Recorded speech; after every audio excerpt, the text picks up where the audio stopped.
In a world where legends rise and fall with every punch, where the roar of the crowd fades, but the stories live on. This is where those stories are told. This is Talkin' Boxing with Billy C. From the blood, the sweat, and the glory, to the controversies, comebacks, and knockouts, we go behind the ring, no fluff, no hype, and definitely no BS. Just the truth behind the fight game. And we've been doing it for over 2 decades. A podcast pioneer, now a Hall of Famer. Great.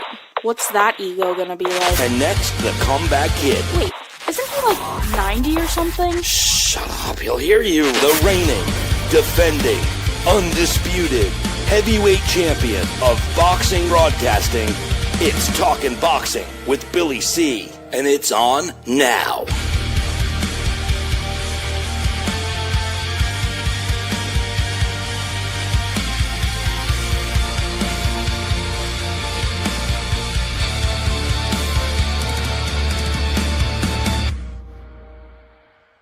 And we're coming to you live from the Billy C Studios in Lake George, New York. I'm Bill Calogero, and it's time for the Billy C Show. Good morning, good day, good evening. I hope you're doing okay today. Today's show is being brought to us in part by, you guessed it, my book, Tom Molyneux, From Bondage to Baddest Man on the Planet, is available right now where all good books are sold. And you can get a copy of this book right now while you're watching or listening to this very show. Just visit Amazon. And get yourself a copy. Today's show is also being brought to us in part by Classic Boats. If you're looking for a high-end boat, check out www.classicboats.co and start your dream boat now. And finally, today's show is being brought to us in part by the Florida Boxing Hall of Fame and their big weekend that I'm going to be part of. And I'd love to have you be there. It's a great class, a class of 2026. It's taking place in Florida, June 5th, 6th, and 7th. Best way to find out information is just go to their Facebook page and get all that stuff. I hope everybody's doing okay today. As usual, we got a busy show scheduled for you today. I'm going to be giving you my thoughts on, yes, the official announcement of Manny Pacquiao versus Floyd Mayweather 2, the rematch. Yes, the rematch is set for September 19th in Las Vegas, and it will be aired on Netflix. My question about the fight, is it too late? I mean, they're both going to be pushing 50 years old, but we'll see. I still think it'll be a sell, but I will talk about that, excuse me, a little later in the show. Also, I'm going to get us caught up on the latest boxing news and rumors. I got some breakdowns and predictions on the Turning Stone card. It's a great card. I'll be ringside for that one. Plus, there's a big super featherweight unification fight between WBO champion Emmanuel Navarrete and the IBF, excuse me, champion Eduardo Nunez.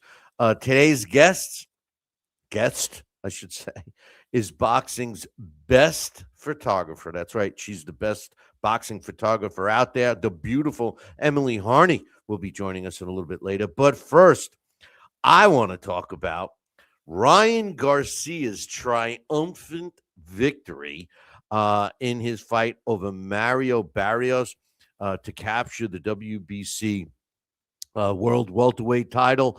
Look, if you missed the fight, you missed a great performance by Ryan Garcia. Ryan Garcia, arguably, I mean, I thought his performance against Devin Haney was great. I think that whole crap afterwards was BS. But the truth of the matter is he looked just as good as he looked beating the snot out of Devin Haney. Dropping Barrios in the fight and pretty much having his way. He was in fantastic shape. He did it with his right hand, even though they claim he hurt his hand during the fight. Everybody was expecting his devastating left hook to be a part of the demolition, so to speak, of Mario Barrios, but it was his right hand, and it was his ring smarts, I thought. He utilized the ring He actually followed the directions of his corner, which featured his pops. His father was back in the corner, and very calm, very professional. If Ryan Garcia can maintain this persona, there's really no limit at what he can accomplish. But the best part about this fight is that I think that Ryan Garcia, I think he deserves a lot of credit for looking and wanting to be in the biggest and toughest fights. I mean, he called out Shakur Stevenson right after the fight, which I thought was great. I liked that fight. To tell you the truth, there's several fights available to him. Not only the Stevenson fight, he's got the Haney rematch. Connor Ben could be another guy that they're talking about. Ryan Garcia seemingly has a lot of options on the table right now. How did the fight go? Well, it was a unanimous decision. Ryan improved to 25 wins, 3 losses, and a couple of draws with 20 knockouts. Mario Barrios loses for the third time in his career, 29 wins, 3 losses, and 2 draws as well, with 18 of his wins coming by knockout. How did I score the fight? Well, I scored the fight a total shutout for Ryan Garcia, 120 to 107. The way the judges scored it, one of the judges had it the same as myself, 120 to 107. Another one had it 119, 108. And the third had it 118 to 109. This this fight, I had some thoughts about the broadcast and the fight itself. Excuse me. It's been frigid up here in Lake George in New York, and I guess I'm coming down with something here. But I kind of was getting a feeling during this fight that the referee, Thomas Taylor, I thought he was looking for a reason. And I think if Ryan Garcia didn't dominate this fight the way he did, and judging by this couple of the scorecards, I mean, how could you give a round or two to Mario Barrios? I mean, there wasn't any rounds where he, in my opinion, not only landed more shots, but landed harder shots than Ryan Garcia. I thought it was easy to score 12 rounds to none, plus the 10-8 round. How many times did the announcing team mention that, oh, Ryan's a one-trick pony. All he's got is his left. Oh, he's shocking everybody. He's clearly not a one-trick pony. And, although he has relied on his power left hand over the years, he clearly, it wasn't like that's his only punch. I mean, come on. He showed he's a right-hander. I mean, he showed it on Saturday night. Another thing I noticed was Ryan was a hell of a lot smaller. And it's almost like I'm saying to myself, well, look, because Mario Barrios, to me, isn't a giant welterweight, but he certainly looked like one against Ryan Garcia. Now, maybe he's just one of those guys that can rehydrate and put on all that extra weight. But it seems to me that maybe Ryan Garcia should consider possibly fighting at 140. I don't know. There are a lot of fights for him at either 140 or 147. I'm looking forward to it. One of the things I couldn't stand about the broadcast was these cats were talking about the punch stats from the 4th round on. Do these guys really think that the majority of the fans that are watching these fights don't know what they're watching and need to be told who's winning the rounds by the punch stats? I mean, how many times do I got to say it? The punch stats are subjective, so, for these guys to do it, they either think that the audience is totally stupid and doesn't understand that they're watching what they're watching and what they're seeing with their own eyes, and they have to hear what the punch stats are to confirm what they think they're seeing. I mean, and if it's true, if we have, if all of a sudden now we have an audience of boxing fans that need to be told who's winning the fight by the statistics that are being recorded from a subjective point of view. Because remember, the only way that they could be considered, cut and dry statistics is if the human element was taken out, because you're getting an opinion. Um, I also think that Ryan Garcia's performance really shows us all that, in boxing specifically, the mental aspect is 90% of it. I mean, look at the performances you've seen from Ryan Garcia over the years, specifically the last fight against Raleigh Romero. He clearly wasn't in the fight mentally, and it showed. I mean, he got beat up. He wasn't throwing punches. Um, this fight, he was mentally prepared. He was clearly, I think, in the best shape I've ever seen him. They had a calm, cool, and collective corner. He followed a game plan, and I was laughing at the announcer saying, "Oh, he's breathing heavy. He's already breathing heavy." And I'm like saying to myself, "Are you kidding me?" He wasn't. He has a habit of where it looks like his mouth is open.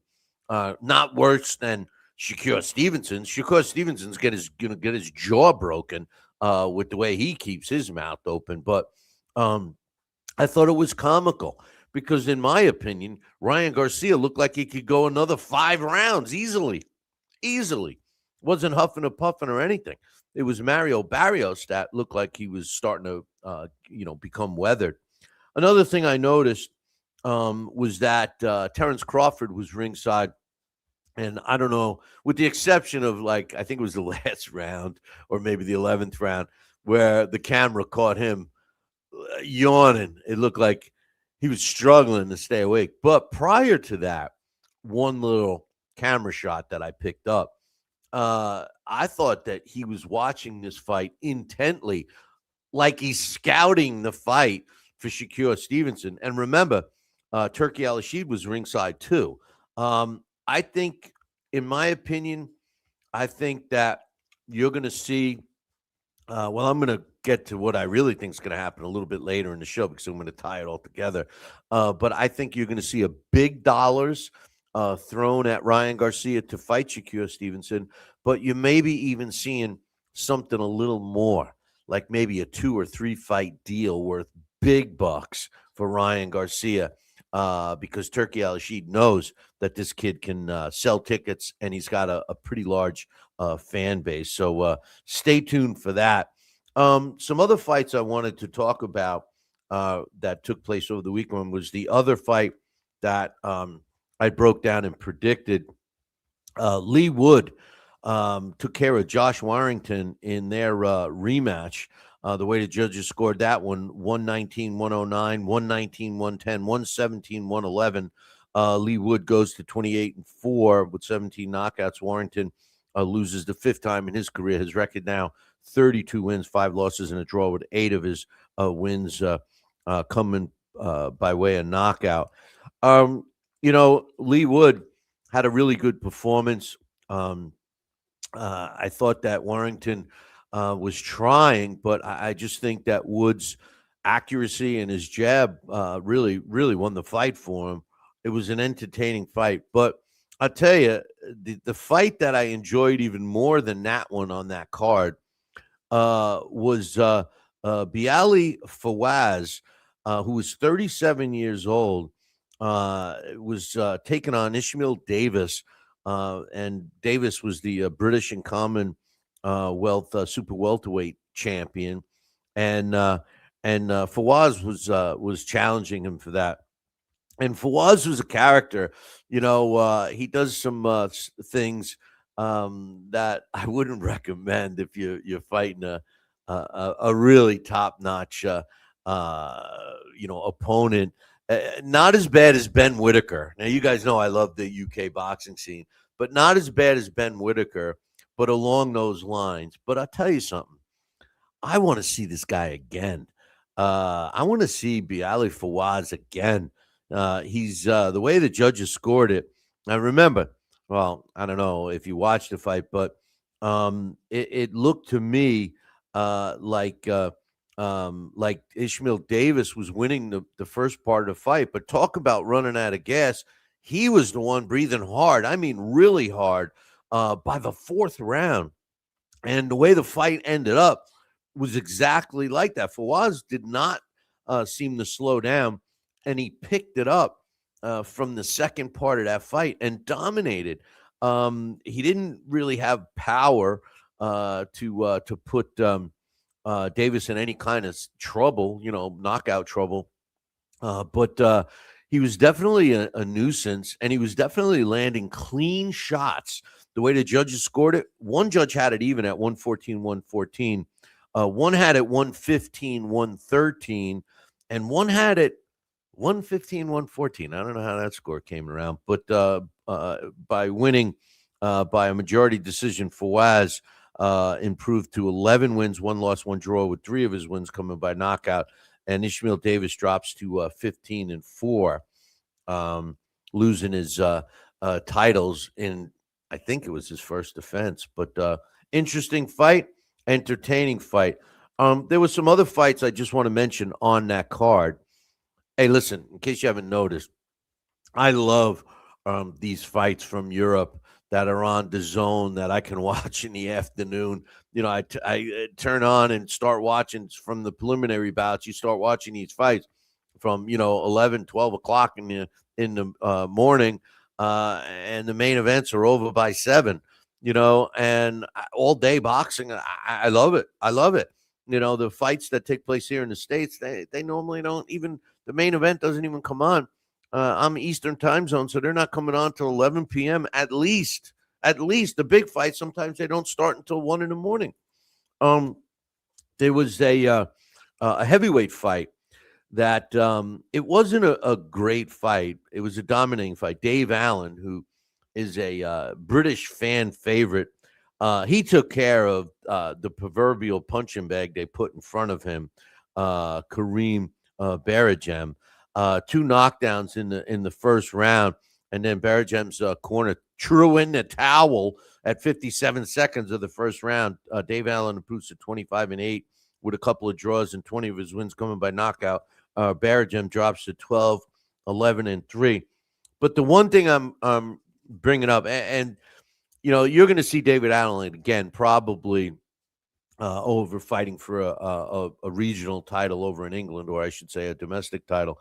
But I tell you, the reason why I think he's so popular, and the reason why I think he's got such a big fan following, is he reminds me a lot. Now this is going to prove how long that I've been, bragging about the UK boxing scene. So for all the British boxing fans out there that happen to be watching or listening to this show, whether it be live or with the replays or even on the podcast, I think that David Allen reminds me of Martin Rogan. Remember Martin Rogan? The fans loved him. He ended his career 16 wins with 6 losses. But I loved this guy. I loved watching him. I mean, in December of 2008, he won a 10-round decision over Audley Harrison, which kind of put him on the map. In February of 2009, in my opinion, it was like a fight of the ages in England when he stopped Matt Skelton in the 11th round. He had a couple of back-to-back wars against Sam Sexton. That kind of started, him losing in 2009. He lost both by stoppage. He also fought Tyson Fury when Tyson Fury was 17-0 back in 2012. And then the last fights of his career, he was part of a couple of heavyweight tournaments, the Super 8 heavyweight tournament, and I also believe the Prize Fighter, the English version, he was part of that. His last fight was in 2014 when he lost to Michael Sproat. So, yeah, I think David Allen reminds me a lot of Martin Rogan. I wonder whatever happened to him.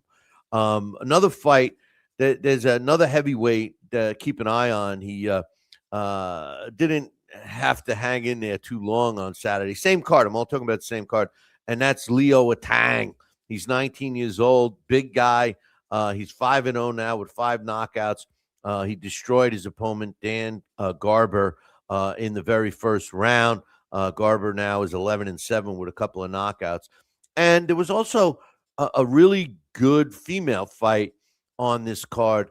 I had the pleasure of meeting Clarissa Shields after she won the first gold medal, and she was such a sweetheart. We were doing an event on LDL TV for the women's. There was a women's boxing Hall of Fame event in Florida, and she was there. She was there as a guest, and she was great, but she's not so great anymore, in my opinion. She's turned into just a not. You know what? Listen, here's the thing about boxing. All right, in boxing, and this is my hang up with Floyd Mayweather too. In boxing, you don't have to tell people how great you are. Your work proves it. Now, there's an exception to that rule, and that exception was Muhammad Ali. Muhammad Ali used "I'm the greatest" as part of his promotional shtick. Okay, so I give him a pass. Well, because it's Muhammad Ali, but Floyd Mayweather's been promoting that. He's the best, the GOAT, the this, the that, the beep, the pop, the boop, boop. And then Clarissa Shields is self-proclaimed the greatest woman of all time. I mean, come on. Come on.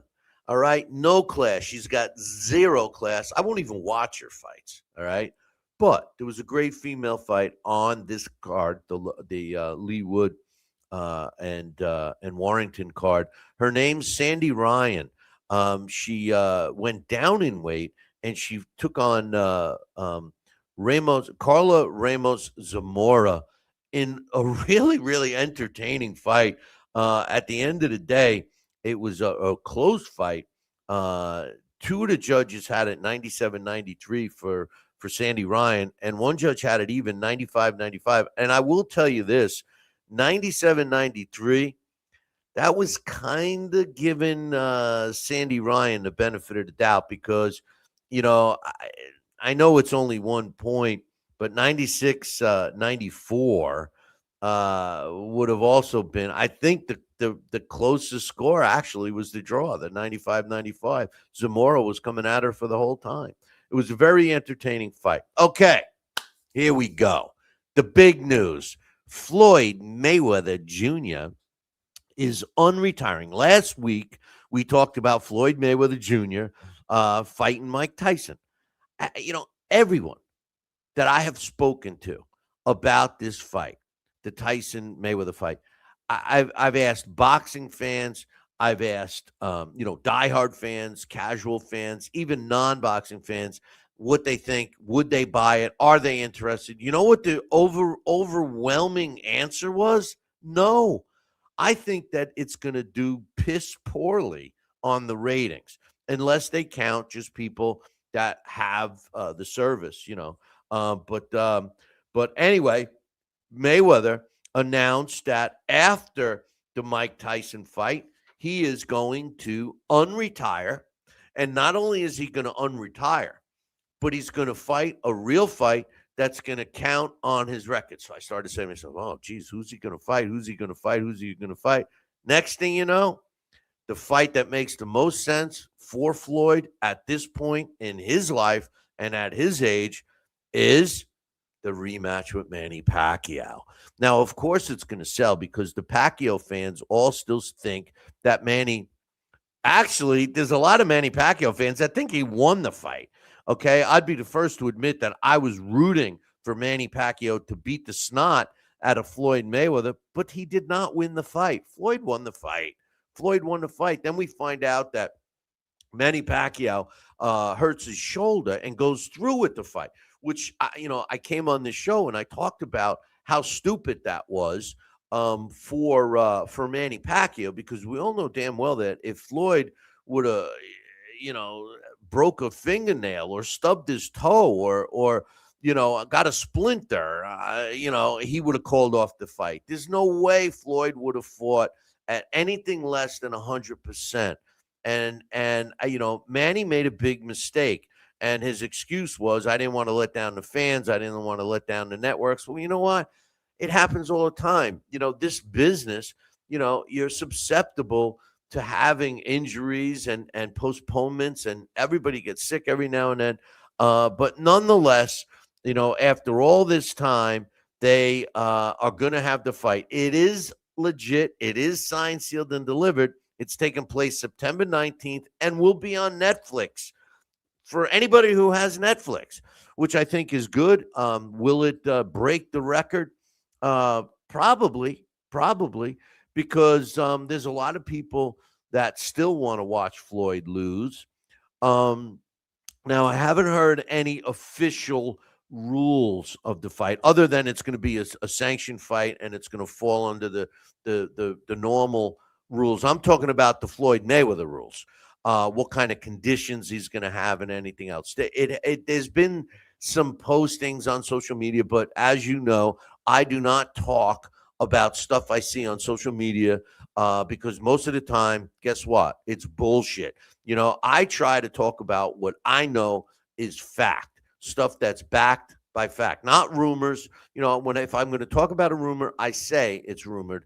But I have not seen any fact, confirmed rules, any special deals. Like rehydration clauses. He can only wear this. They can only have this kind of glove, that kind of glove, whatever. I'm looking and waiting for Floyd to try to dictate that. Now, the only thing that has come out is that Manny Pacquiao has said that Floyd initially, when they reached out, because obviously they've been talking about this for a while, right? And according to Manny Pacquiao, Floyd reached out and wanted to make it an exhibition. And Manny Pacquiao said, no, if we fight again, it has to be for real. So it is for real. Now, why would why would Floyd Mayweather risk his 50-0 record that he has built his whole persona around? Okay, now for people that don't know, the 50-0 record was only supposed to mean anything in the heavyweight division. Why? Because Rocky Marciano retired at 49-0. So it was a dream of heavyweights coming up after Rocky Marciano to surpass his 49-0 record and become 50-0. Somehow, Floyd managed to manipulate and BS the public to think that he made such a substantial achievement by retiring at 50-0. And oh, by the way, his last couple of fights, listen, no disrespect to Conor McGregor. I know he would kick the crap out of me, but he wasn't a boxer. And the Nevada State Athletic Commission approved the fight, and which I thought was a sin.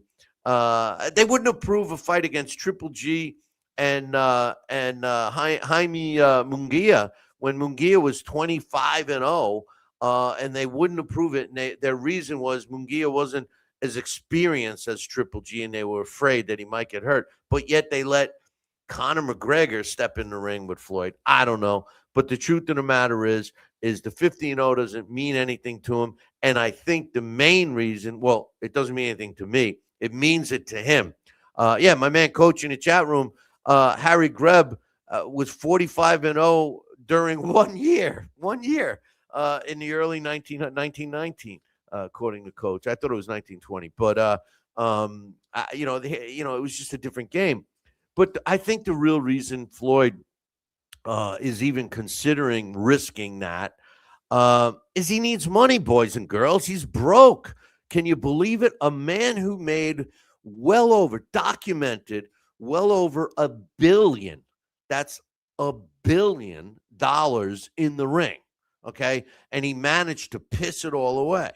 You heard, we talked about this a couple of weeks ago, that he's suing Showtime for $300 million, claiming that they robbed him. That's from years ago. That's kind of a long shot. But there was a report that came out in the Business Insider before the lawsuit that was reporting and with fact that he was in some serious financial trouble in terms of listing creditors, et cetera, et cetera. So to me, that makes more sense. That's the reason that Floyd is coming out of retirement, because, quite frankly, both of them are too old to be fighting now. With that said, Manny Pacquiao just fought to a draw with Mario Barrios, a couple months back for the world title. So if you look at it that way, you'd have to think that Manny Pacquiao is more fight ready than Floyd. But then again, Floyd's fighting Mike Tyson, right? And he's also going to have from now until September. So it's a similar thing. When Crawford was beefing up, he took plenty of time to beef up. But in any event, Manny Pacquiao, 62 wins. His career record right now: 62 wins, 8 losses, 3 draws, 39 coming by knockout. And as I said, Floyd Mayweather, who's just turned 49 years old, is 50-0. So we'll see what happens with that. But a lot of people say, you know what? Hey, my man Max just popped into the chat room. Max, when are you gonna change teams, man, and become a Tide fan? He's a Georgia Bulldog fan. But I got to come down. You gotta cook for me. He posts all this stuff on Facebook all the time, and he always gets me starving. But in any event, the fight that people want Floyd to do instead of Manny Pacquiao is Terrence Crawford. Now, look, if Floyd, I've been watching and looking at a lot of stuff about Terrence Crawford and Floyd Mayweather, and people are finally starting to say, maybe Terrence is going to be higher on the all-time great list than Floyd. And many people believe that if the two met in their primes, that Crawford would win. I'm one of those people, and the only reason I say that, yes, Floyd has a great defense, so does Terrence. Floyd has hand speed, so does Terrence. Floyd can counterpunch, so can Terrence. But the difference between Bud Crawford and Floyd Mayweather is Terrence Crawford has a mean streak, something Floyd doesn't have. Floyd fights too cautiously. If the two met in the ring in their primes, Terrence Crawford would have beat him up. Now people are trying to say that Mayweather's got to fight Crawford now. They're both retired. It's only a 10-year difference. There's not much mileage on Floyd because he's cherry picked and all these things. One side of me says, man, I would love Terrence Crawford to beat the hell out of Floyd. I would love nothing more than to watch that. Okay. But, we can't have that. There's no way Floyd would have to be ready to have to be forced into living in a refrigerator box before he would take that risk. There's no way. I think Terrence Crawford today, if they fought like Floyd's 49 and TC is 40, 9-year difference. I mean, theoretically, a 9-year difference doesn't sound that much. Like, if you're talking about a 25-year-old fighting a 35-year-old, but a 49-year-old fighting a 40-year-old. Terrence Crawford, Floyd doesn't stand a chance with Terrence Crawford. Let's just end the conversation right there. Anyway, Floyd and Manny too. I think a lot of people are going to watch it. What's your thoughts?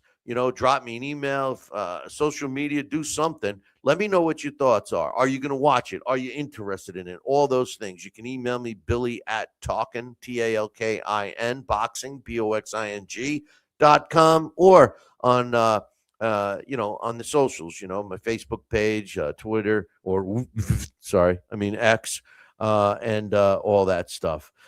Some things to talk about in the news real quick. They made it official. Nanuet Inoue, the monster, is definitely fighting Nakatani. It's taking place in Tokyo on May 2nd. I know there was some up in the air about that. But Yeah, Max is saying that IRS too. Listen, we all knew that he did the IRS. A lot of these guys don't. We're talking about Mayweather real quick. A lot of these guys just don't get it. They make the money, and somebody should be telling them, hey, you got to pay the IRS. It's called income tax, sir. But and that's why he retired, unretired, retired. Hopefully they'll pay their cut, and they're going to lose 50%. Hey, they're talking about each making over 100 million, possibly two, for the fight. But anyway, Inoue and Nakatani, May 2nd in Tokyo. So we'll see what takes place with that. I think that personally, I think that that's going to be a big fight. And I think it's going to be an entertaining fight because Nakatani didn't look all that good. And Inoue has always looked good. But the fight everybody is trying to talk about really with Inoue, the monster against Bam Rodriguez. I mean, who wouldn't want to see that, But in any event, hey, I got some Zuffa boxing updates, and of course, my man Dana White. It's been reported that they've reached out to the BBBBBBBBC. I mean, the British Boxing Board of Control, getting their belt to be considered legitimate. FYI, the only belts that the BBBSC recognize right now is the four sanctioning bodies: WBC, WBA, WBO, IBF, and the IBO. The other sanctioning bodies they do not recognize. But Robert Smith said he's confirmed that he had a verbal conversation with the representatives for Zuffa Boxing about the possibility of the belt being recognized here. He said that we have not gotten a formal request, but if we do, we will certainly consider it as long as they meet all the requirements. They said, but make no mistake, the belts don't alter who is in control of the events, and that would be the sanction. That would be the governing body, which is the BBBC. Anyway, we'll see what happens with that. And speaking of Zuffa Boxing, did you hear who they recently signed? Conor Benn. Look, I told you guys that this was going to happen. All right. I told you guys. Now, Conor Benn had been with Matchroom for a long time, and he signed. And apparently, there's been some stuff around it. Apparently, he signed for a big money deal, one fight deal. That's why I have a feeling about Ryan Garcia. And by the way, have you noticed some of the fighters that Zuffa Boxing has signed? They've quietly signed 94 fighters and counting, and some pretty decent fighters, not just the young fighters, like Andrew Tibet, Callum Walsh, who's a young fighter, Carlos Ocampo, Charles Martin, who just lost a heavyweight. I just mentioned Conor Benn, Effie Ajagba, Floyd Diaz, Guillermo Gutierrez, Jay Apatea, who's a huge signing, Jose Rayo Venezuela, Julian Rodriguez, Mark Magsayo, quality fighter. I know his best days people think are behind him, but he's a good fighter. God Zadik, the cruiserweight, Shane Mosley Jr., and Boachuk, to name some of the more known names of the 94. And mark my words, boys and girls, I predict that Alexander Usyk, will be signing, if it's a deal like Conor Benn, a one-fight deal with Zuffa Boxing. I also believe Canelo will. I still believe that Canelo is going to be the guy when they announce it, that he's going to be under Zuffa Boxing for his next fight. and it's going to be. They said, oh, it's a surprise who he's fighting, and they said that it's going to be for a title. Well, I think it's going to be for a Zuffer belt. So I'm looking for the big names to sign with Zuffer coming up soon. I think you're going to hear that Canelo signs, whether it's a one fight deal or a multi fight deal. I don't know, but these are the guys I predict are going to sign with Zuffer. Canelo, Alexander Usyk, Ryan Garcia, and Shakur Stevenson. Okay, Shakur Stevenson, and don't be surprised if there's others too, because they're already starting to revolt and refuse to pay of outrageous sanctioning fees. And the whole deal that happened with Shakur Stevenson was kind of crazy when you think about it.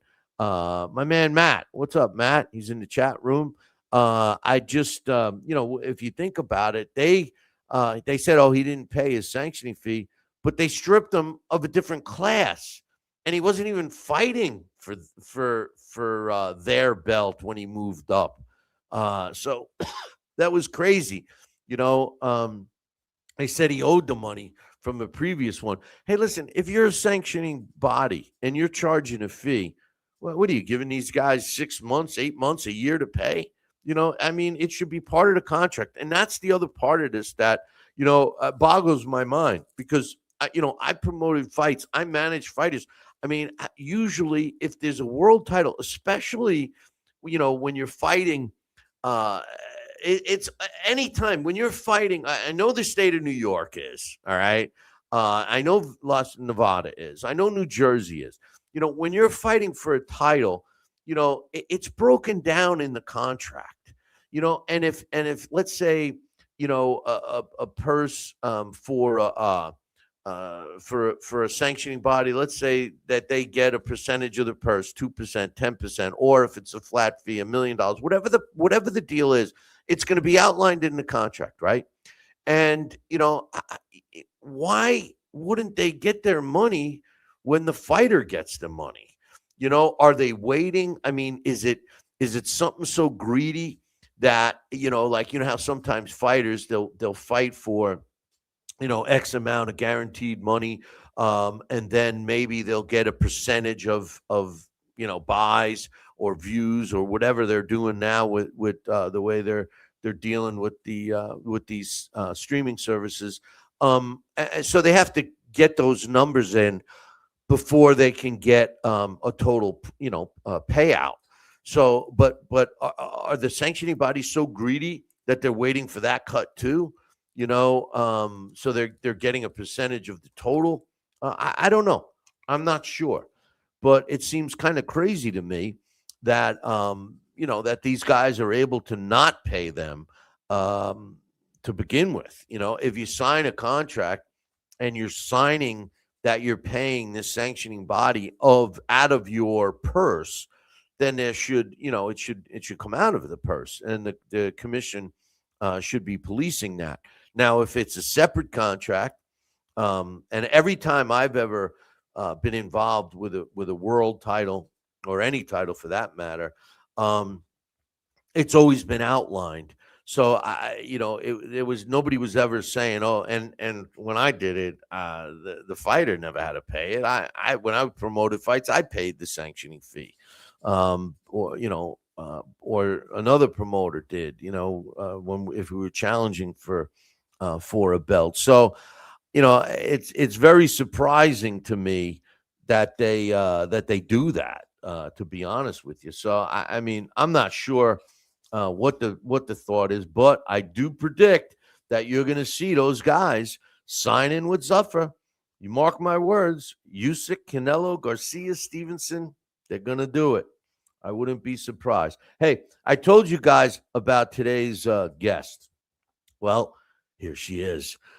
In my opinion, and in most, boxing's best photographer, the beautiful Emily Harney joins us right now. Emily, how you doing, girl?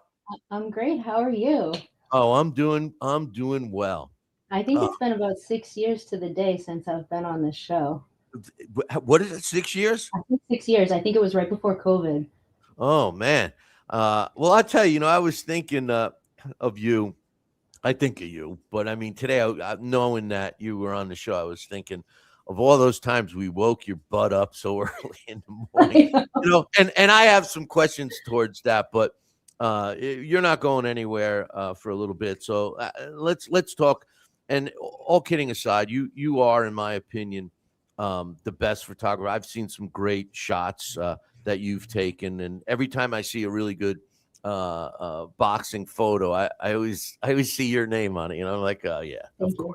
of course, I it's that. appreciate that. Thank you. You've been taking these shots for a long time. You've been in the business for a long time, and I wanted to ask you, how has it changed in terms of the cameras you're using? I remember the first time I met you, you had this, huge camera.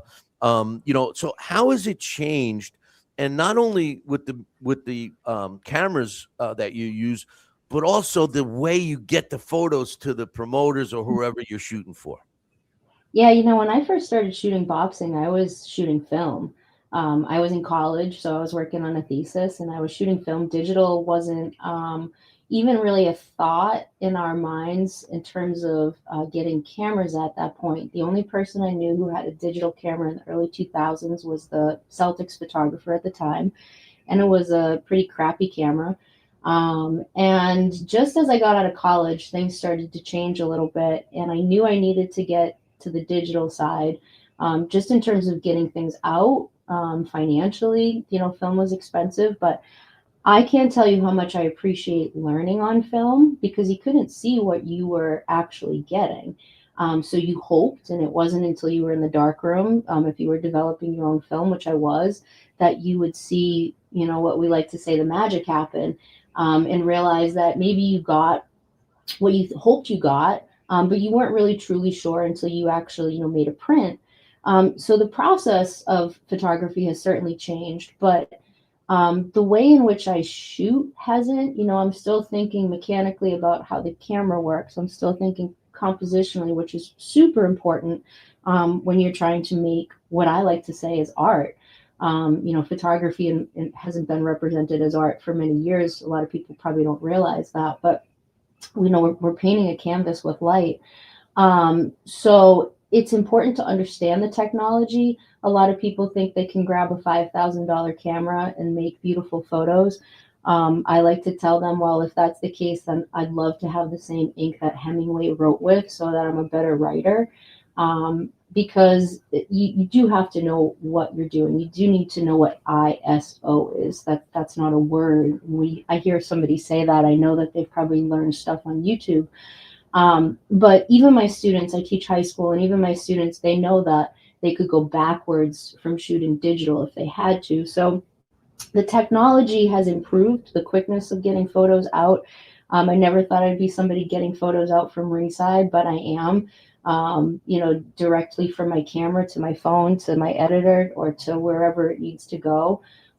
So working in real time has definitely changed the way I work. And of course, that depends on who you're working for too, who you're shooting for, and what you need to get out right away versus who can wait until Monday or Sunday or whatever it is when they go to publication. But a lot of people want to be first at getting workout, and I understand that, but I think it's important to get good quality workout, and be truthful about what's being put out there. I've taken flack from fighters, not a lot of fighters, but one in particular who called me a bad word years ago for a photo I took. I'm just doing my job. My goal is to paint the canvas with truth, and that's what a photograph is supposed to do. I think a lot of people worry about AI, but AI can only grab what it has access to. So if it's not out there, it's not accessible. So AI is also very male dominated, which is really interesting, and that's based on the information that it can pull. But it's still not what is being built in my head. So when I'm making a photograph or I'm at a fight, I'm still trying to construct something or hoping for something that might happen and looking. And AI can't do that for you. So I'm not concerned with that part of the change up.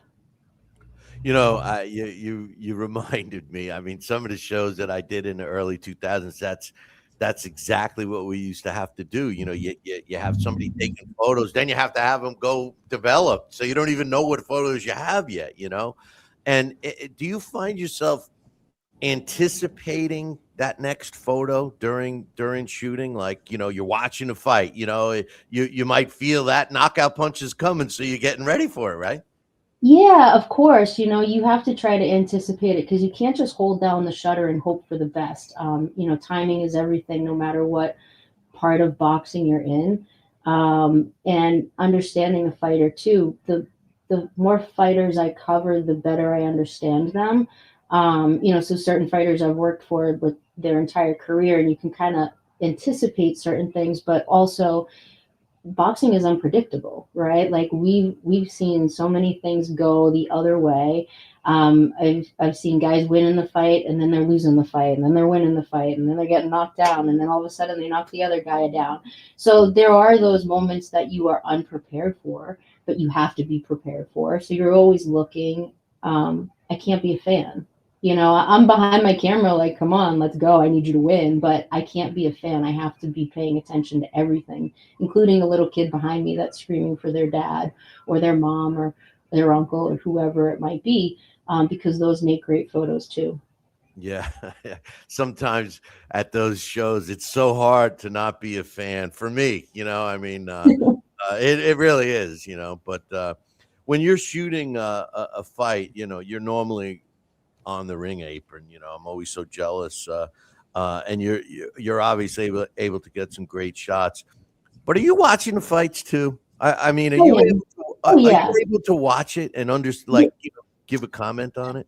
So it depends on the fight, right? Like there are some fights that I'm like, oh, what did I just watch? When I hear the scores, and then I'll go back and I'll watch it, and I go, okay, all right, I get it. There are other times that I've been so intensely working on what's happening and making sure that I get what I need, because also if that fight ends in the first round and I don't have anything, I get to hope that I have a safe shot, and that's one thing about boxing that, you have to make sure you get that walkout. You make sure that you get that corner shot, the Vaseline going on the face, the hug, the look to the audience, whatever it is, to make sure you have all of that.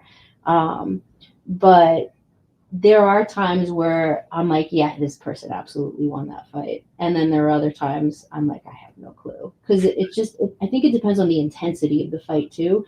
And also sometimes if I'm working for the person, I want to make sure that I give them the best of what I can. So I try not to be concerned with who's winning or who's losing or any of that. Just make work. What's in your opinion, what's the biggest or best fight that you shot? There's a lot of them. I know. I mean, they're for different reasons, right? I still go back to the one that changed my life, which was Ward Gotti 1, the fight that I was not supposed to be at.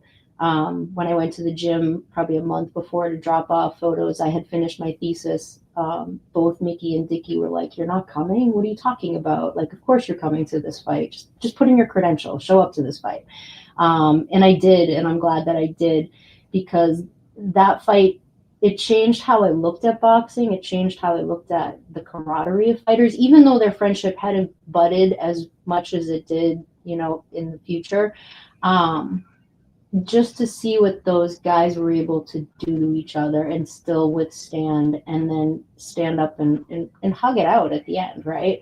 I had never experienced that. I had only been in boxing for about a year and a half, so it was all new to me. And growing up watching other sports, you saw that camaraderie, but you didn't watch people getting beat up. I never watched boxing as a kid, so to see these two men go in there, and beat the pants off of each other and hug it out at the end was a beautiful thing to me. So that fight is still, it looms in my mind. But Taylor Serrano, the first one, being in the Garden and hearing the Garden roar like that, just as a female who's been in boxing for 25 years, boxing, I can name 3 promoters right now back in my early days who said women's boxing will never take off.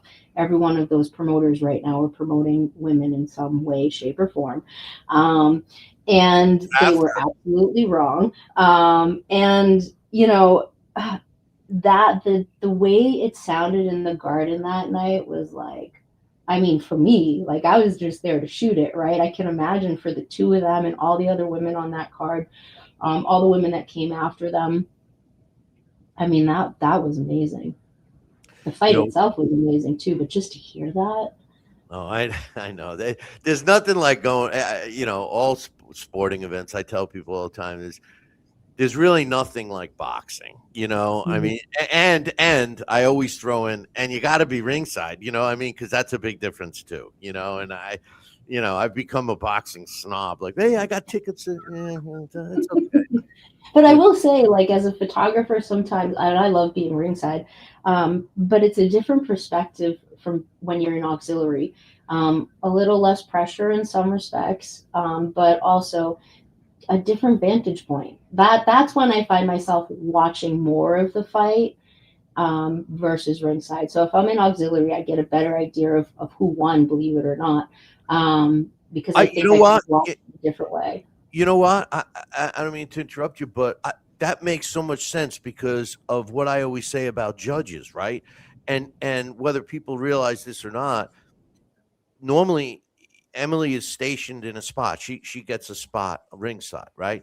So just like a judge who's got his spot, and you're watching the fight from that viewpoint, sometimes you don't see what you may see if you were on the other side in the other spot, So I would imagine that shooting from an auxiliary, which generally is further away, not ringside, that you would be able to see the whole fight almost like you're watching it on TV. Yeah, absolutely. I mean, obviously there are still things that you don't see, but you do get a cleaner idea of what's landing. That's what I always find fascinating. I'm listening to people around me like, "Ooh, ah," and I'm like, "Oh yeah, that didn't land. That went Yeah, right by him." right, exactly. I'm not saying I know. hey, he missed that like 9 shots. That's why I hate punch stats, because you got some guy sitting there that may be scoring a punch that did not land or was blocked And I think that's important too to remind, I always remind fans like the fighter isn't the one judging this too. You know what I mean? Like, don't get on the other fighter for winning. Like, they didn't make the decision. They just went in there and did their job, and the judge saw it wrong. Sorry. You and I have both covered a lot of Jimmy Birchfield's cards over the years. And, I love Jimmy, and he's one of the few grassroots promoters left. I mean, in our area here, I mean, you got Jimmy, you have Joe DeGuardia, right? Used to have a bunch in the New England area. I call Bobby Hitz a grassroots guy as well. Can boxing survive without guys like them? No, you need those guys. I think I listen to people go, oh, Zuffa this, Zuffa that. You still need the small guy. Even if you look at what UFC has done, right? You still need these MMA local promoters to keep these guys fighting. And then they get called up to the UFC and they fight on a UFC card. Maybe they win, maybe they don't. And then they're back fighting around here on a local MMA card and whatnot. You still need these small guys. Like everything else, every few years we get something that comes into boxing. Maybe it works, maybe it doesn't.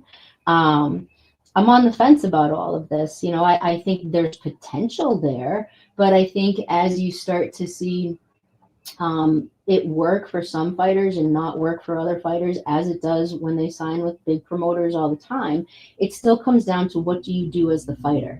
What are you investing in yourself? Because as great as it is to sign with Zuffa, did they do PR on you? Did they hit up your local news? Are they doing that every week? No, probably not. Just like every other promoter. So you as the fighter still have to invest in yourself. You still have to grassroots yourself. And that's not just on social media. That means that you have to hire some PR. You have to invest in photos. You don't get to just steal them. But the reality is if I hate to say this, but you kind of have to be like a politician, and I've said that before, I think on this show, you have to like market yourself, but again, off of social media as well, because your local news is still there. Your local news is still important. Get you on television. We have 4 or 5 local news stations around here. Every once in a while, you see boxing. And that's because somebody has a good PR person, probably by the name of Bob Trieger, who's great out here. Little plug there for him. But in all seriousness, that's how you get your name out there. You look at the guys like Mickey Ward who are still relevant.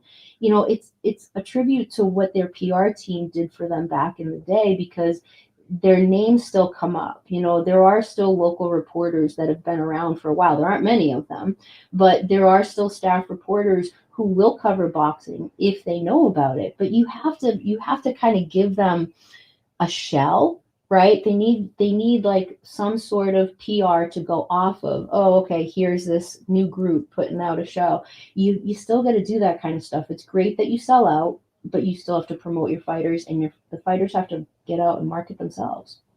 All right. 2 things. First of all, Bob Trieger, the best man. I love Bob. I got to get him back on the show. Yeah, you do. He He's doesn't. right down the street. He moved to Salem. He became a Salem witch a few years ago. It's amazing. I know, but he, last time I saw him at a show, he was like, "Yeah, I don't really go to the shows much anymore." I'm like, "Well, He's when am I still going to see?" covering it. And he's got guys all over the place. So No, I know. The other thing is I'm prepared. I mean, I have a list of questions, and you just jumped ahead, okay? Because I was going to bring up. I was, yeah, you must be.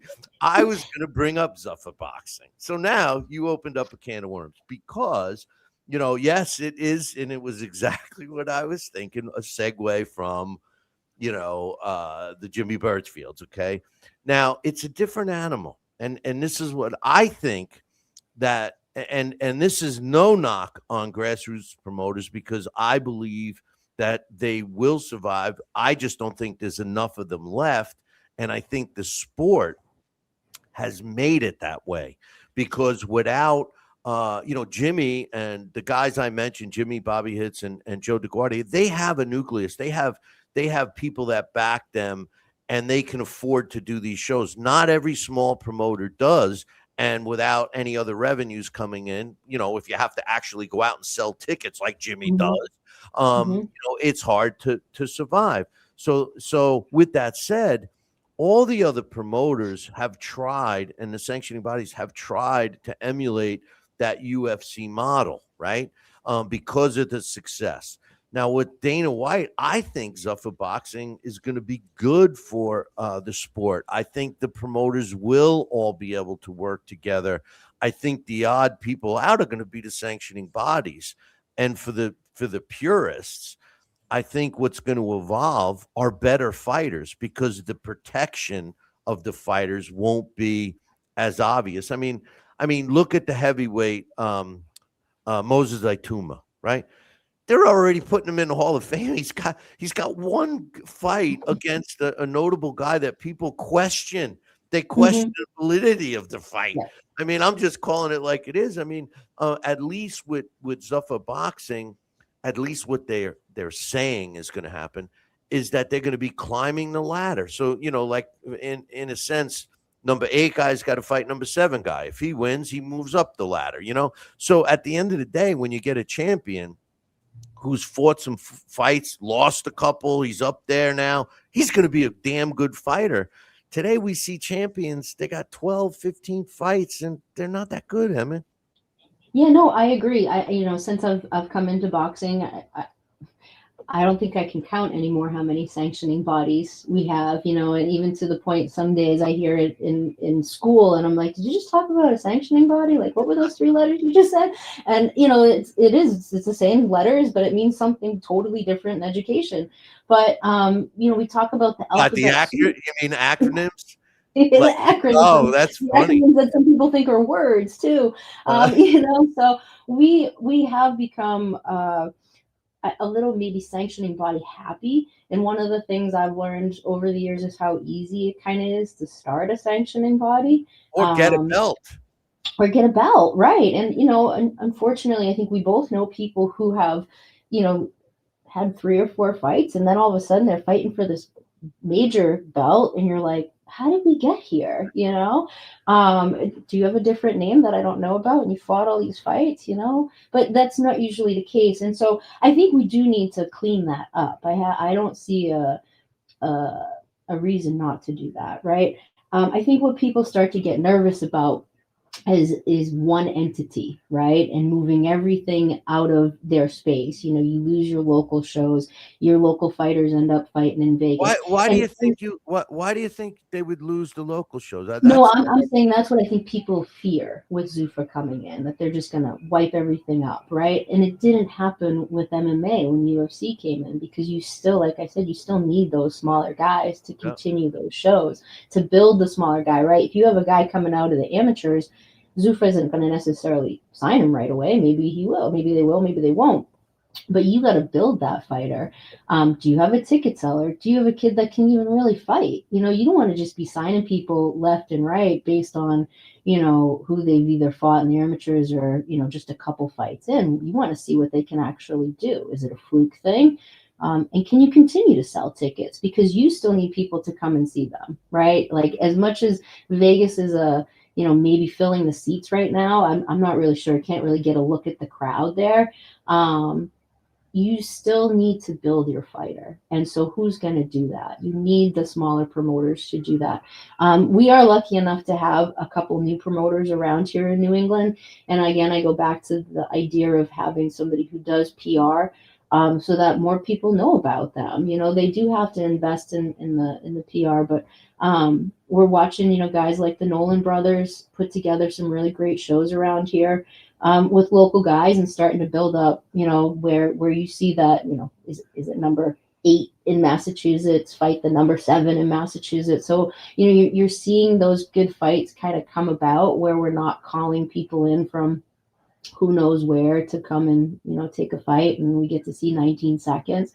So, Exactly. we still are getting some of the great grassroots. But listen, what you're saying is even better, because that's what it used to be like, those local rivalries. I talk about that all the time, right? Like, Mhm, especially from a historical perspective, there was always these local rivalries first, and then mhm, you would get a guy from, let's say, a couple of kids from Massachusetts are fighting, and all of a sudden the Massachusetts. Now he goes and fights in Rhode Island. Same situation with Rhode.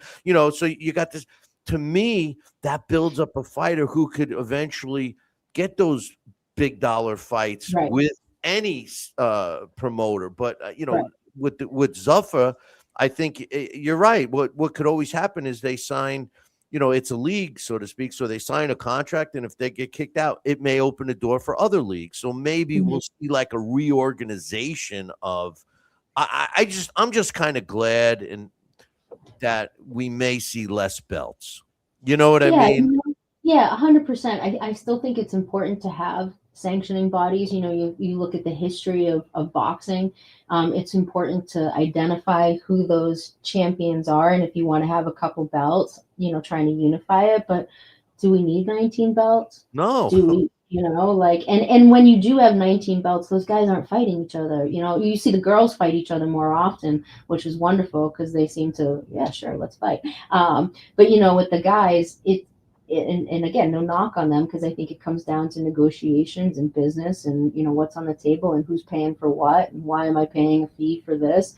um, so there are questions there too, but we don't need 19 belts. 3, 4. Yeah, but don't forget, each one also has an interim, also has a you know a recess champion. A Um, valet. okay, so Floyd Mayweather, Manny Pacquiao's having a second fight. It's happening. I mean, Floyd's going to be pushing 50. Both of them are pushing 50. Um, what's your Why are thoughts? we I mean, I'm announcing not going to that? even put you on the spot with Mayweather Tyson, because I know how you feel about that. Because I know how I feel. But Mayweather Pacquiao, what do you think? Yeah, I mean, Well, they're both of probably them supposedly have, exhibition fights they need to get through first, right? And then we need to get to September, if those exhibition fights are really happening for both of them. That yeah. But it seems that Manny is fighting a real they're both exhibitions, right? They're They're both both not going to exhibitions, risk right? it. But one, Floyd's fighting Mike Tyson, but we all know Mike Tyson has admitted, hey, I'll take the money. I don't care. Sure. Just don't You hit know, me in some spots. yeah. Well, no, they're not going to let him hit. He's not allowed to hit. You'll see him chewing up his gloves again. But No, but I just remember returning to work after the first fight and people saying, "You work in boxing, and I spent that much money on that fight. Can I get my money back?" And are we gonna get the same thing again? And I don't know. Make the undercard amazing, then great, I'm on board. But I don't see that happening. Um, yeah. yeah, it was definitely the fight was the first one was definitely first of all it took place 5-6 years too late then, Right.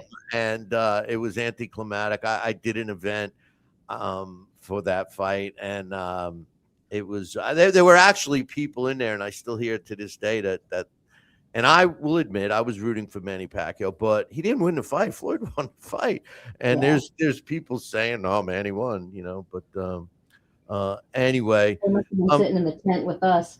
well, it's the same thing when Floyd fought Connor, right? We did an event down south, and there was a guy in there, and for some reason I lost access to my own chat room here, and there was there's a guy in there that was there. I know, Max, if you're still in there. But anyway, they had a guy at the place that was taking bets. He was taking whoever would bet him. He wanted Connor. Like it Oh was my. the whole crowd was filled with MMA guys, all actually thinking that He Conor can win. McGregor was going to beat Floyd. But lastly, Emily, you were part of this show when we were on 5 days a week. We had a lot of fun back there, and back then, I should say, today, and I was on networks and all of that stuff. Today, there's tons of shows out there. Without naming any, what's your thoughts? Because on the shows, because in my opinion, there's not really any good shows. It's like the way I look at trainers. Um, we have rah-rah men today. We don't have Mhm. real trainers that we actually saw that in the what was it? What fight was that? Where he was getting no instruction in the corner. Seen Um, that quite a few times. no, a lot, but this was a high profile. I think it was the Ortiz fight. I think it was Shakur Stevenson. Yeah. Yeah, Somebody yeah. said that. I didn't watch the fight after. I was at the fight, but I didn't watch it afterwards. And I do remember somebody commenting on that. Yeah, I think it was that one. But anyway, I know that there's a ton of shows out there, and I know there's a lot of people talking about boxing, but I don't think they really know the sport. What's your thoughts? Yeah, I think some people are great at talking.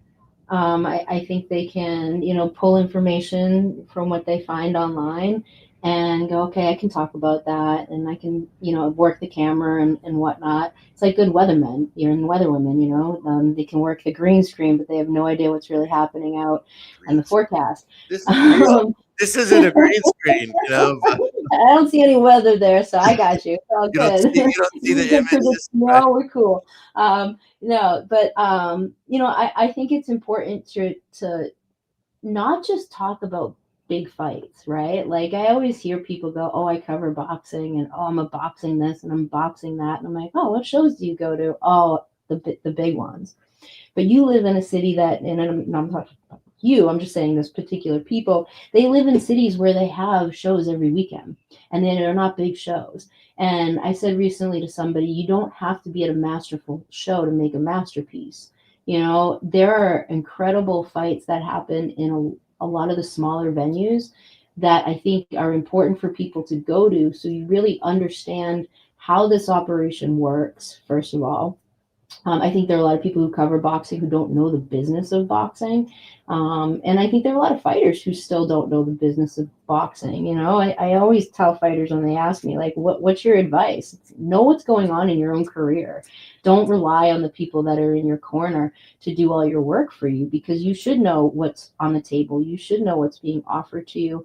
And I think good reporters should also know that as well, because when you do show up to those, I hate to call them smaller shows, but they are smaller shows, right? The club I call them shows. club shows. Club Yeah, shows. club shows. You learn so much about boxing. You learn about the history of boxing. You get to sit next to people who have been there for 60, 70 years. There's a couple guys. Jimbo Curran is one of them. I sit next to him any chance I get to talk boxing because I feel like I'm sitting in a history class and I don't even really have to ask questions. He just shares. And that's a beautiful thing to me. But you don't always get that at the bigger shows. And I think, again, what you see for a lot of boxing coverage is big shows where people are kind of missing the mark of how did these people get here, if I can get into a gym, I like to get into a gym too to also get the feel for what's happening because I think you get more of a perspective, not on a media day in a gym, but on a regular day when somebody's training to understand what this person is really going through. And I think it makes you appreciate what you talk about when you talk about that person too. Um, so just getting to know really the beginnings of where these individuals come from and not just assuming that you can go to a big show and it's all going to be fabulous for you. No, I hear you. That's for sure. There's a lot of experts out there, self-proclaimed. Are you going to be up at Turning Stone this Saturday? Not this Saturday. No, I will not be up there. Oh, I wish. I love Turning Stone. oh yeah, no, I'm going to be. There's a good card. I'm going to be. I thought maybe I'd get to see you in person again. Uh, nope, But, nope, nothing out here until I think end of March. Jimmy Birchfield's doing a show, actually really close to my home in Beverly at the Music Theater, which is I pretty know cool. I've it's never 4 hours. been I was going to go because um uh, oh geez, Amalia there. Yes, Moore, yes, love Amelia her. Moore. She's going to be on the show Yep, before that, she's and awesome. yeah, no, I love her. She was great. She was actually on the show, and now I think she's fighting for a title on that card. Yeah, I think you're right. And I That's wanted to right. go, but I punched it up. I'm like, man, that's 4.5 hours from me. It's It's like 4.5 hours, but you get to drive to Emily Harneyville. We can go to the Anka. We can have some good fish. If Glenn Feldman is in town, he'll go to the Anka with us and have some good fish, maybe a I'm a lobster. steak guy. I'm a We steak can guy. get you steak at the. You can get a steak at the The thing Anka. is I was talking. I was talking. I'm like, all right, is there any place close, like a nice, like I like, you know, I'm kind of wimpy. I like nice hotels. I was like, is there a place? Maybe I will take a ride. So it's not etched in stone yet, but Listen, we can get you into the having dinner Hawthorne in sounds a little better. Salem. We'll What's get that? you to the Hawthorne Hotel in Salem. We won't put you on the haunted floor. We'll Yeah, take that's care of right. The last time you were telling me about Salem, you were telling me all about the haunted stuff. People come from all over to see. Yeah, I don't know, but We'll anyway, take care of you if you decide to come up, Billy C. I will. I definitely will. Emily, thank you so much for coming on, and we got to have you back on again anytime you want. Just let me know. Thank you. Appreciate it. All right, man. Be good. I'll see you soon, ringside. You too. Thank you. That's Emily Harney, boxing's best photographer, and I'm not kidding. If next time you see a photo on the internet or anywhere, look and see who took it. I guarantee you're gonna see Emily's name. All right, the card I was talking about Saturday. It's taking place. It's a Manny Pacquiao. We've been talking a lot about Manny Pacquiao. It's a Manny Pacquiao promoted fight at the Turning Stone. It's a pretty good lineup of some. Good young up and coming fighters. But I'm going to break down and predict the co-main and main event, and I'm also going to break down and predict a unification fight in the featherweight division coming up here in the super featherweight, I believe, coming up here in a minute. So first and foremost, the co-main event on the fight up at Turning Stone. I'm going to be ringside, so if you haven't gotten tickets yet, get yourself some tickets and make sure you come over and say hello, man. I'll be there for sure, and I like to get there early, so I'll be hanging around the casino for sure. Probably eating or drinking. Bryce Mills is taking on Tobias Green. Bryce Mills is a somewhat local fighter out of the Syracuse, Liverpool area. He is a super lightweight, junior welterweight, big if you see him live, you would think he's a middleweight at least. He's got a record of 20 wins, 1 loss. 7 of his 20 wins come up by knockout, which is kind of surprising because if you ever see this guy fight, every punch that he lands, I mean, they were bad intentions. They thud. They do everything a power puncher does, except his opponents don't react like they got hurt too much. He's only 24 years old, 5'8", an orthodox fighter. The computer ranks him at number 62. He's not ranked anywhere else. His last 2 fights were against okay opposition. He stopped Aaron Aponte on June 6th in the very first round, of last year. And he got a 10-round decision over James Bernardin in October 30th of last year. All in all, Bryce Mills, he can fight a little. He's entertaining. He's got a huge following, but he's been very, very carefully and safely moved. And with that said, he steps in with Tobias Green. Tobias Green has a record of 12 wins, 3 losses, and a draw, with 4 of his 12 wins coming by knockout. Of his 3 losses, he's never been stopped. He's fought, let's just say, less than okay opposition through his career. He's an inch taller, 5'9". He's got a 73-inch reach. He's not rated because he hasn't fought in a year and a half. And his last fight was about a year and a half ago, and it was a 6-round draw against Andrew Rogers, who was at that time 8 wins, 12 losses, and a couple of draws. Throughout his career, I only see 2 wins that I would refer to as decent wins. In June of 2024, he won a 6-round split decision over Jason Velez. And in October of 2023, he had a first-round stoppage over Juan Carlos Pena. When I look at these 2 fighters, considering Tobias Green has been out of the ring, at least professionally, for over a year and a half, and Bryce Mills is going to be fighting in front of a hometown crowd. Bryce Mills in this one. We'll see if he can get a stoppage. Green is a tough guy, so I'm not so sure. The main event is a regional type title. I don't know what's on. The international title is on the line. Lorenzo Parra is, and it's in the featherweight division. Lorenzo Parra is 23 wins, 1 loss, and a draw, with 17 of his wins coming by knockout. He's 31 years old, 5'7". He's got a 71-inch reach. The computer ranks him at number 98, but the WBO has him at number 15. He's not ranked anywhere else. He's not rated anywhere else. Any of the sanctioning bodies, ESPN, the Ring Magazine, or even the IBO Top 100. He's got a 73, almost 74% knockout ratio with his 17 knockouts. In his whole career of 25 fights, he's got 2 fights that were against decent opposition. Okay. He won a split decision over a 12-1 Javon Woodward back in 2023. And also that year, he won a 10-round majority decision over Omar Trinidad, who was 19-0 and a draw. He steps in the ring with Elijah Pierce.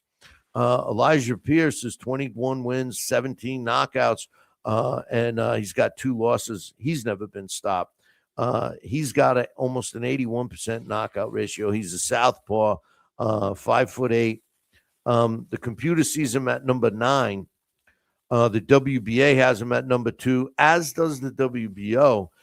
He's not rated with the IBF, the WBC, the Ring Magazine, or ESPN, but the IBO's computer, their top 100, has him at number 8. His best wins, it really was his last 6 fights. And those were in 2022, Juan Carlos Pena. He stopped him in 2 rounds. in 2023, April of 23, he beat Tremaine Williams by a 10-round unanimous decision. In October of 23, he stopped Mike Plantia in the third round.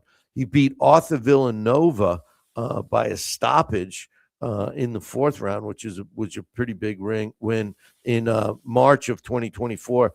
In August of 24, he beat Jose Samartin with a 10th round unanimous decision. And in his last fight, he stopped Michael Deshmaris in the ninth round of their fight, which took place in July of last year.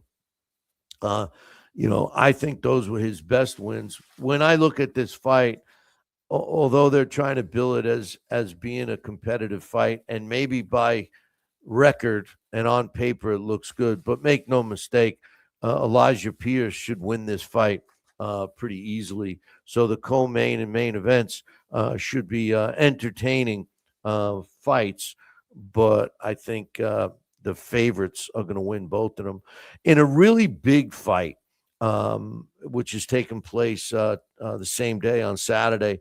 You got a unification in the super featherweight division. Eduardo Nunez is going against Emmanuel Navarrete. Navarrete is 39 wins, 2 losses, and a draw, with 32 of his wins coming by knockout, which gives him an 82% knockout ratio. He's currently the WBO World Super Featherweight Champion. He's 31 years old. He's 5'7" with a 72-inch reach. He's the computer sees him at number 2 because he's a world champion. None of the other sanctioning bodies have him ranked, but the Ring Magazine has him at number 3, and ESPN has him at number 1. His last 6 fights were against very good opposition, and he ended up with a record of 3 wins, 1 loss, 1 draw, and 1 no contest. He beat Liam Wilson back in 2023 via a 9th round stoppage. He won a 12-round unanimous decision also in 2023 against Oscar Valdez. He had a majority draw against Robinson Canseco back in November of 23. And he lost a close split decision against Danis Berinchyk in May of 24. He fought Oscar Valdez again in December of 24 and stopped him in the 6th round. And in his last fight, due to a cut caused by an accidental headbutt against Charlie Suarez, the fight was stopped in the 8th round and then eventually ruled to a no contest. So those were his last 6 fights. He steps in the ring with another quality fighter in Eduardo Nunez. He's ranked number 4 by the computer. He's currently the IBF World Super Featherweight Champion. The ESPN rankings has him at number 6. The Ring Magazine, the Ring Magazine has him at number 5. He's got a 93% knockout ratio. He's 28 years old, 5'6", 68-inch reach. His last 5 fights, all against very good opposition. He blew out Jesus Martin Saya in 2023 in 2 rounds. He also blew out Oscar Escandon in October of 23 in 2 rounds. He knocked out Miguel Maragage in the 6th round when he couldn't continue in August of 20. I'm ready to get TKO'd in August of 2024. And in May of 2025, he won a unanimous decision over Mansouri Rikishi. And then in his last fight, he won a 12-round decision against Christopher Diaz-Velez. Very tough fight to pick. You got your knockout puncher in Nunez and Emmanuel Navarrete. I'm kind of siding with Navarrete in this one. I just believe that his experience is going to carry him through. I think over the length of his career, even though his last 6 fights weren't as glamorous as Eduardo Nunez's last 5, I'm picking Navarrete in this one. So those are my picks. Next week, we're going to have my man Mike Silver on, and that's going to be a show you're not going to want to miss. Mike Silver is a historian, great guy. I'm sure we're going to be talking a lot of history next week. But specifically, we're going to be talking about his new book, When in Doubt, Stop the Bout. So you're not going to want to miss that one. Hey, listen, boys and girls, thank you very much for tuning in today. Remember, if you have any questions, comments, or concerns, you could drop me an email, Billy@talkingboxing, TALKINBOXING.com, or any of the socials under Talking Boxing. Join our group on Facebook. Follow us. Subscribe to the podcast. Subscribe to YouTube. Subscribe to Rumble. We are trying to get a better presence on Instagram. We do have a page, so go on over there and follow us there. Anyway, make sure you tune in next week. Same bat time, same bat channel. Until then, I'll leave you with this. Ciao, baby.